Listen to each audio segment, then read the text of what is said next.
जय हिंद साथियों। उत्तर प्रदेश पुलिस का री एग्जाम की डेट अनाउंस हो चुकी है। बात की जाए उत्तर प्रदेश पुलिस की तो जैसा कि आप लोग जान ही रहे हैं कि 17 और 18 फरवरी को दो पालियों में आयोजित हुई थी उत्तर प्रदेश पुलिस की परीक्षा। और इस परीक्षा में आप जानते हैं कि व्यापक स्तर पर नकल हुई थी, जिसके कारण यह परीक्षा रद्द कर दी गई थी। यह मुद्दा चुनाव के समय लोकसभा का जो चुनाव था उसमें भी बहुत तेजी से ये मुद्दा चला था, जो उत्तर प्रदेश पुलिस का पेपर लीक हुआ था। तो इस बार फिर से ये परीक्षा पुनः आयोजित करवाई जाएगी अगस्त के लास्ट में। तो आखिर ये जो परीक्षा होगी इस बार, तो हम आज के वीडियो में इसी मुद्दे पर बात करेंगे कि इस बार क्या पेपर लीक जो है जैसी समस्या जो लगातार देखने को मिलती है उत्तर प्रदेश पुलिस में, चाहे उत्तर प्रदेश पुलिस का एग्जाम हो या आरओ का एग्जाम हो, तो क्या सरकार इस बार रोक पाएगी? या फिर अगर बात की जाए तो एजेंसी, जैसा कि आप जानते हैं इसके पहले जो एजेंसी इसने पेपर करवाया था वो ब्लैक लिस्टेड हो चुकी है ना, क्योंकि उसके मालिक फरार थे, अमेरिका चले गए थे, नोटिस देने के बाद भी नहीं मिल रहे थे, नहीं आ रहे थे, तो कंपनी ब्लैक लिस्ट हो गई है। तो क्या इस बार किसको मिला है टेंडर, कौन सी कंपनी इस बार करवाएगी ये परीक्षा, और क्या कुछ खास तैयारी है सरकार की जिससे कि पेपर लीक जैसी समस्या फिर से ना आ पाए, तो इस वीडियो में हम समझेंगे। इस वीडियो को स्टार्ट करें उससे पहले मैं जयेश पांडे, जितने भी साथी इस वीडियो को देख रहे हैं सभी का हृदय से स्वागत है। आइए शुरुआत करते हैं। हम एक एक बिंदुओं पर हम समझेंगे कि इस बार का जो पेपर है वो मतलब किस तरीके से है ना, किस तरीके से सरकार की क्या तैयारियां हैं, ओवरऑल हम सब कुछ समझने की कोशिश करेंगे और सरकार के द्वारा क्या सुविधाएं हैं जो आप लोगों को मिल रही हैं, हम वीडियो को में वो भी समझेंगे। और लास्ट में हम देखेंगे कि और भी कुछ खास चीज़ें उत्तर प्रदेश पुलिस के री एग्जाम को लेकर के। आइए दोस्त शुरू करते हैं। जैसा कि आप जानते हैं कि सबसे पहले बात की जाए, जो 17 और 18 फरवरी को परीक्षा हुई थी, वो कंपनी थी जो परीक्षा को करवाई थी, जो एजेंसी थी जिसका नाम था एडुटेस्ट। तो एडुटेस्ट की कंपनी की अगर बात करें, इसके बारे में आप लोग जानते हैं कि गुजरात में है ना, गुजरात की कंपनी थी और गुजरात में ही जहाँ पे पेपर प्रिंट होता था वहीं से पेपर लीक हुआ था, जहाँ पे प्रिंटिंग का कार्य हो रहा था वहीं से पेपर लीक हुआ था, जिसके चलते अभी आपने देखा होगा कि जो है ये कंपनी को ब्लैक लिस्टेड किया गया, क्योंकि बार बार बुलाया जा रहा था और आ नहीं रहे थे, जिसके कारण कंपनी को ब्लैक लिस्ट कर दिया गया। तो यहाँ पे आप देख पा रहे होंगे कि एसटीएफ बैठाई गई थी जांच के लिए। एसटीएफ को जिम्मेदारी दी गई थी कि आखिर लीक वाली समस्या कहाँ से हुई। तो अब एसटीएफ ने इस पर कड़ी कार्रवाई करते हुए इस कंपनी को ब्लैक लिस्ट कर दिया।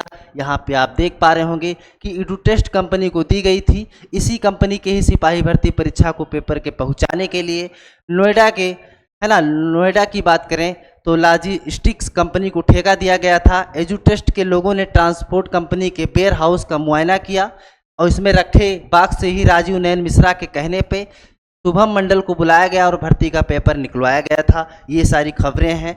तो इसके बाद अगर बात की जाए तो एजुटेस्ट के मालिक की बात करें, विनीत आर्य है ना, विनीत आर्य को 4 बार नोटिस दिया गया था, भेजा गया, जिसके बाद ये आए नहीं। तो इसके बाद से कंपनी को क्या किया गया, ब्लैक लिस्ट किया गया, यानी ब्लैक लिस्टेड कर दिया गया था। आइए हम बात करेंगे इस बार वाली कंपनी कौन है, क्या है सरकार की तैयारियां इस बार ऐसी स्थिति फिर से ना हो, क्योंकि आप जानते हैं कि पेपर देने के लिए लोग कितनी दूर से जाते हैं है ना, ट्रेन से, बस से। तो ऐसी स्थिति फिर से ना आए, इस बार क्या तैयारियां हैं हम इस वीडियो में समझ रहे हैं दोस्तों। आगे अगर बात की जाए उत्तर प्रदेश पुलिस री एग्जाम, तो यहाँ पे डेट आ चुकी है। डेट की अगर बात करें तो 23, 24, 25 अगस्त और 30, 31, यानी कि 5 दिन पेपर है और दोनों पालियों में है, यानी 5 दिन पेपर है, दोनों पालियों में है, कुल मिलाकर के 10 पाली और 5 दिन में ये पेपर होना है उत्तर प्रदेश पुलिस का री एग्जाम। तो यहाँ पे डेट अनाउंस हो गई, आप यहाँ देख भी चुके हैं। अगर एडमिट कार्ड की बात की जाए तो एडमिट कार्ड जो है एग्जाम के 16 या 17 अगस्त को जारी किया जा सकता है। एडमिट कार्ड की बात की जाए तो 16 या 17 अगस्त को जारी किया जा सकता है। बाकी एग्जाम की डेट हमने आपको बताया ही, आप यहाँ 23, 24, 25 और 30, 31 को 16 या 17 में आपका एडमिट कार्ड आ जाएगा। मान के चलिए 20 के पहले पहले आपका एडमिट कार्ड आ जाएगा। 10 पालियों में परीक्षा होगी, यहाँ आप देख पा रहे हैं। यूपी एसटीएफ के नज़रों में रहेंगे सालभर गैंग, इस बार ध्यान दीजिएगा, इस बार चूंकि ऐसी स्थिति एक बार हो गई थी और ये बहुत ज़्यादा मुद्दा लोकसभा के चुनाव में आया था और जिसका नुकसान भी भाजपा को देखने को मिला था, जो ये नकल हुई थी और उसकी वजह से जो नुकसान हुआ है ना, सीटें कम हुई। तो इस बार यूपी एसटीएफ की नज़रों में रहेंगे सालभर गैंग। तो सालभर गैंग की बात की जाए तो चिन्हित किए गए हैं, तो यूपी एसटीएफ की बिल्कुल नज़रों में ही रहेंगे। यूपी पुलिस कांस्टेबल भर्ती परीक्षा में फुल प्रूफ सुरक्षा इंतजामों के लिए कई सरकारी एजेंसियों की मदद ली जाएगी।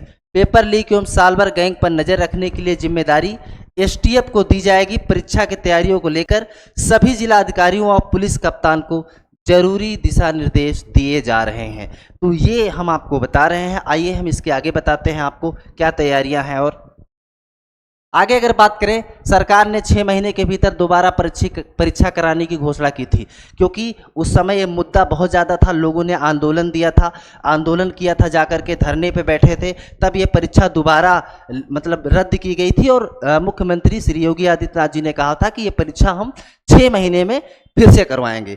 आगे अगर बात की जाए, अब खास समझना है, पेपर लीक में शामिल लोगों पर 1 करोड़ रुपए का जुर्माना।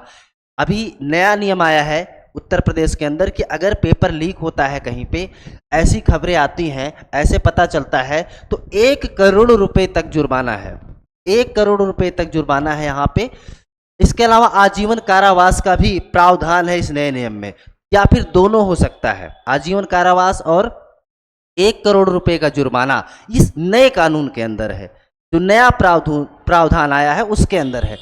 आगे अगर बात की जाए कि इस बार आखिर वेंडर किसको मिल रहा है, कौन सी एजेंसी है, तो ध्यान दीजिएगा, इस बार 4 एजेंसी को मिला है। इस बार 4 एजेंसी है। अगर एजेंसी ए की बात करें तो प्रश्न पत्रों को तैयार करवाने, छपवाने, जिलों के कोषागार तक भेजने का काम करेगी। यानी कि एक एजेंसी का काम है प्रश्न पत्र को तैयार करना, छपवाना और जिलों के कोषागार तक भेजना। तो एजेंसी ए का ये काम हो गया। अगर बात की जाए प्रश्न पत्रों को कोषागार से परीक्षा केंद्रों तक पहुंचाना, परीक्षा केंद्र की समस्त व्यवस्था और परीक्षा समाप्ति के बाद ओएमआर सीट को बोर्ड तक पहुंचाना शामिल है। ये बी का काम है, ठीक है, ये बी का काम है। अगर वहीं सी की बात की जाए, ए बी सी डी 4 एजेंसियां होंगी, तो सी की बात की जाए तो सी का है परीक्षा केंद्रों पर सुरक्षा कार्य जैसे सिक्योरिटी, है ना। इसके अलावा फिर स्क्रीन की बात करें, biometric capture, CCTV control room स्थापना का कार्य, है ना, ये किसका काम है, ये एजेंसी सी का काम है। वहीं डी की बात की जाए तो डी का कार्य है परिसर में ओएमआर सीट की स्कैनिंग कराकर परीक्षा का स्कोर बोर्ड का उपलब्ध कराना होगा। तो कुल मिलाकर के इस बार 4 एजेंसियां मिलकर के इस परीक्षा को करवाएंगी, ए बी सी डी, है ना। तो 4 परीक्षा एजेंसियां मिलेंगी और 4 एजेंसियां मिलकर के इस परीक्षा को करवाएंगी। बहुत ही जल्द ये भी क्लियर हो जाएगा। आगे अगर हम बात करें इसमें कुछ प्रमुख बिंदुओं पे, तो उम्मीदवारों के लिए फ्री बस सेवा। ये तो आप जान रहे हैं कि अगर आप उत्तर प्रदेश के हैं और आपको क्या करना है, एडमिट कार्ड, है ना, आपको एडमिट कार्ड निकालना है और एडमिट कार्ड 2 लेना है। एक आपको देना है जो आपका बस कंडक्टर है उनको दे देना है, दूसरा अपने पास रखना है। अगर आप अपना एडमिट कार्ड दिखाएंगे तो बसों में आपको फ्री सेवाएं मिल जाएंगी इस बार। इसमें कुछ और चीज़ें अगर बात की जाए, यहाँ आप देख पा रहे हैं, पूरा देख लिए होंगे। तो इस वीडियो के बारे में हमने आपसे बात किया कि किस तरीके से नकल को लेकर के सरकार जो है बिल्कुल इस बार ऐसा व्यवस्था की है कि 1 करोड़ रुपए का जुर्माना। साथ ही साथ कुछ चीज़ें हम और बताना चाहते हैं, आप लोगों से साझा करना चाहते हैं कि जुर्माना बहुत अधिक कर देने से या आजीवन कारावास कर देने से एकदम से नकल नहीं रुक सकती है। इसके लिए ठीक है, प्रावधान, नियम, कानून कठोर होने चाहिए, लेकिन पुलिस की व्यवस्था ऐसी होनी चाहिए कि कहीं पे ऐसी स्थिति आए ही ना, ऐसी स्थिति उत्पन्न ही ना हो। तो कुल मिलाकर के यहाँ पे जितनी फोर्सेस हैं उनकी भी जिम्मेदारी बन जाती है कि नकल विहीन परीक्षा हो, ताकि जो छात्र ईमानदारी से मेहनत कर रहे हैं वो अपने मकसद में कामयाब हो। तो इस वीडियो के अंदर हमने आपसे बात किया कि किस तरीके से सरकार की क्या तैयारियां हैं, हमने आपसे साझा किया। ऐसे ही जानकारी हमारे चैनल पे आपको मिलती रहेगी। अगर नए हैं तो चैनल को सब्सक्राइब कर लीजिए। मिलेंगे अगले वीडियो में, तब तक के लिए हमें इजाज़त दीजिए। धन्यवाद।